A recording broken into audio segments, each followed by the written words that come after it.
ભારે વરસાદ અને ઉપરવાસની આવકને પગલે સુરતમાં કીમ નદી બે કાંઠે થઈ છે, જેના કારણે કાંઠાના ઘણા ભાગો જળબંબાકાર થયા છે. કીમ નદીમાં ઘોડાપુર બાદનો આકાશી નજારો જમીની વાસ્તવિકતા બતાવે છે. જિલ્લાના માંગરોળના વેલાચા ગામે ફાર્મ હાઉસમાં નદીના પાણી ફરી વળ્યા છે. દર વર્ષની સમસ્યા આ વર્ષે પણ જોવા મળી છે. આજે કલાકમાં આખા ફાર્મ હાઉસમાં પાણી ઘૂસી ગયા, જેના કારણે લાખો રૂપિયાનું નુકસાન થયું. આ તરફ માંગરોળના કોસાડી ગામે કીમ નદીના પાણી ફરી વળ્યા છે, જેના કારણે કોસડી ગામના લોકોને ભારે હાલાકીનો સામનો કરવાનો વારો આવ્યો છે.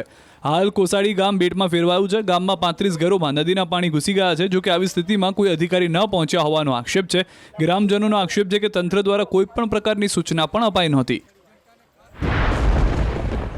કીમ નદીએ ભયજનક સપાટી વટાવતા ઘણા વિસ્તારો જળબંબાકાર છે. તો ઉમરપાડામાં 8.5 ઇંચ, માંગરોળમાં 4 ઇંચ વરસાદ બાદ મોટા બોરસરા ગામના પાદરમાં પાણી ઘૂસી ગયા છે, જેના કારણે ગામનો સંપર્ક તૂટી ગયો. આ તરફ ગણેશોત્સવમાં જિલ્લા પોલીસે લોકોને અપીલ કરી છે કે વિસર્જન વખતે લોકો સાવચેતી રાખે.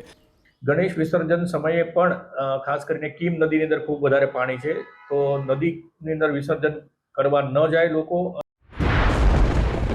બીજી તરફ તાપી નદી પણ બે કાંઠે થઈ છે. ઉકાઈ ડેમમાં આવક થતાં ડેમમાંથી 1.63 લાખ ક્યુસેક પાણી છોડવામાં આવી રહ્યું છે. તો ઉકાઈ ડેમથી સુરત વચ્ચેના 80 કિલોમીટરનો વિસ્તાર પણ પાણી થયો છે. વિયર કોઝવે પણ ભયજનક સપાટી ઉપર વહી રહ્યો છે.